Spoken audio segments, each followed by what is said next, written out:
અરવલ્લી જિલ્લાની બહેનો Modasa town hall ખાતે મળેલા છીએ, જેના આજે અરવલ્લી જિલ્લાની દરેક આંગણવાડી બહેન અહીંયા ઉપસ્થિત છે.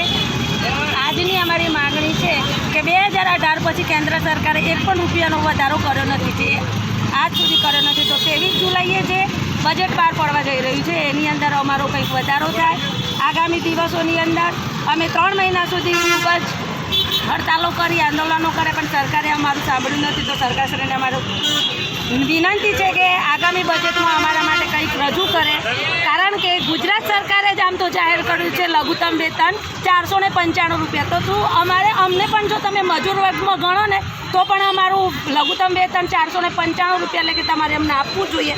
તો પગાર વધારવામાં કાં તો અમને લઘુત્તમ વેતન આપો અથવા તો તમે અમને કાયમી કર્મચારી ગણો, એવી માંગ સાથે આજે અમે અરવલ્લી જિલ્લા કલેક્ટર કચેરીએ આવેદનપત્ર આપવા જવાના છીએ.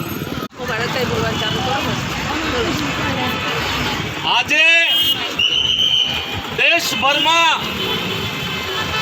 આંગણવાડી કર્મચારીઓ, કરાર આધારિત કર્મચારીઓ, આઉટસોર્સિંગના કર્મચારીઓ અને તમામ પ્રકારના હંગામી કર્મચારીઓની માગણીઓ માટે આજે દેશભરમાં CITU અને કામદાર સંગઠનો તરફથી માંગ દિવસ તરીકે ઉજવવામાં આવ્યો છે.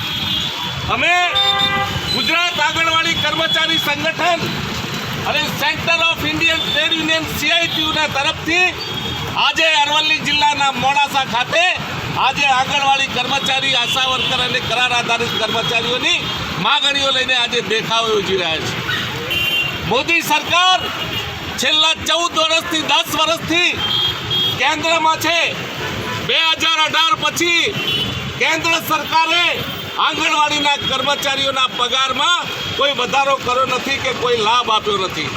ગુજરાત સરકારે એક ટુકડો આપી દીધો ગયા બજેટમાં, પણ હવે ગુજરાત આંગણવાડી કર્મચારી સંગઠન ગુજરાતમાં જો આ બજેટમાં એટલે કે 23 જુલાઈના રોજ કેન્દ્ર સરકારનું જે બજેટ છે એ બજેટની અંદર આંગણવાડી કર્મચારીઓ અને તમામ પ્રકારના કર્મચારીઓનો પગાર વધારો કરવામાં નહીં આવે તો આગામી સમયની અંદર દેશભરમાં લાલ ઝંડા તરફથી, CITU તરફથી, આંગણવાડી સંગઠન તરફથી આંદોલન કરવામાં આવશે. મોદી સાહેબને જ્યારે ચૂંટણી જીતવી હતી ત્યારે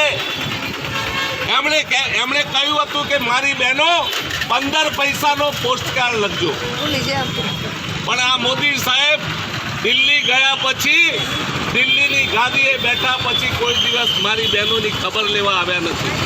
અને એટલે આજે આપણે સંદેશ આપીએ છીએ કે જે બહેનો, જે આંગણવાડીની બહેનોએ તમને દિલ્હીની ગાદી ઉપર બેસાડ્યા છે એ આગામી સમયની અંદર આ ગાદી ઉપરથી આ બહેનો પણ ઉતારી દેશે, એટલું યાદ રાખજો.